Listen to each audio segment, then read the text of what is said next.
바로 정유미 검사장입니다. 아마도 현 법무부와 검찰 내부의 갈등을 상징하는 장면일 수도 있습니다. 정유미 검사장이 낸 소송이죠. 본인의 강등, 사실상 강등 인사를 임시로 중단할지 말지를 결정하는 오늘 법원 신문이 오늘 진행이 됐습니다. 대장도 사건 항소 포기한 것만 해도 비난받아야 되는데 그거 이유 물어봤다고 이렇게 강등하고 해서는 되겠습니까? 정유미 검사장에 관련해서 다른 여러 가지 또 사유가 또 있습니다. 저는 지금 아무것도 잘못한 게 없어요. 여러 가지 법리적 검토를 해봤는데 가능하다는 법제처의 의견도 듣고 해서 저희들이 판단했습니다. 제가 우려스러운 게 법무부가 법령을 너무 과감하게 크게 해석을 하면서 그거를 적법이라고 해버리면 우리 법령의 경계가 되게 모호해지고 그럴 위험이 있을 것 같아요. 어쨌든 인사권자의 재량의 범위라고 생각을 하고 있고요. 법무부에서 해석하는 것처럼 검사는 다 뭉뚱그려서 다 한 덩어리니까 아무데나 보내버려도 된다라고 한다면 이제 아무나 자기들 마음에 안 들면 어디 시골에 평검사를 보내버리고 막 어떻게 보면 무도한 인사를 자행할 수 있는 여지가 되게 커지는 거죠.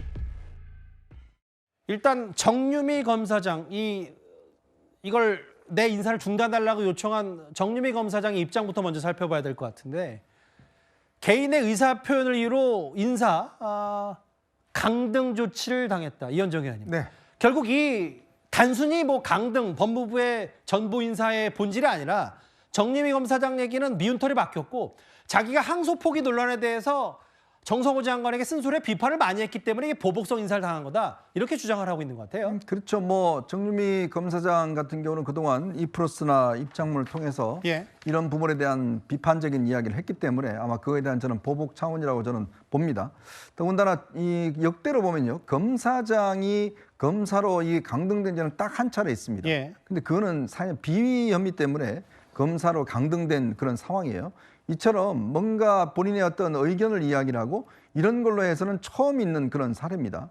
자, 더군다나 지금 이 인사혁신처가 어떤 법을 지금 입법하고 있죠? 자, 공무원들의 복종 이 의무를 가진 걸 없애는 지금 법을 입법 예고를 했습니다. 그리고 지금 여당의 취지는 뭐냐면 항명하라는 거 아니에요. 지금 박정원 대령 지금 보면 승진 예정자로 스타를 단다 그런 이야기도 있습니다. 자, 그동안 항명을 그렇게 부추겼던 현 집권 세력이 본인들한테 대한 어떤 반발, 이거에 대해서는 철저하게 징계를 하겠다는 게 지금 정성호 법무장관의 입장 아니겠어요? 자, 그렇게 다른 사람들한테는 항명하라고 그래놓고 지금 이번 항소 포기 사태에 대해서 왜 하셨어요?라고 물은 사람한테는 지금 저렇게 강등 조치를 하고 몇몇 검사장들은 좌천 인사를 해서 그중에 2명은 지금 검찰을 떠났지 않습니까? 자, 이런 인사는 제가 이 법조를 출입해봐서 역대로 있은 적이 없습니다. 그리고 이거 지금 소송이 들어가 있는데 저는 아마 가처분 인용될 가능성이 굉장히 높다고 봐요. 왜냐하면 사실은 검사라고 해서 어떤 명백한 비위라든지 명백한 문제가 있으면 모르겠지만 최소한 내부적인 어떤 의견을 통해서 왜 항소 포기를 했는지 이유를 물었다는 그런 이유로 이런 인사를 한다는 거는 있을 수 없는 저는 인사라고 봅니다. 강성필 대변인. 근데 이제 지난번에 정성호 장관 얘기를 들어보면 여러 얘기 중에 인사권은 법무부 장관의 재량 아니냐라고 하면서 정유미 검사장의 강등 인사는 그러니까 이것 말고도 다른 여러 가지 사유가 있다는데 전 잘 모르겠는데 정 장관이 생각하는 강등의 이유가 다른 이유도 있다라고 얘기를 하는 거예요? 제가 이해하기로는 어쨌든 정유미 검사장이 어쨌든 그 조직에서 오랫동안 근무를 하시면서 어쨌든 조직의 어떤 나름대로의 어떤 그 의견과 다른 주장을 강하게 피력하신 걸로 알고 있어요.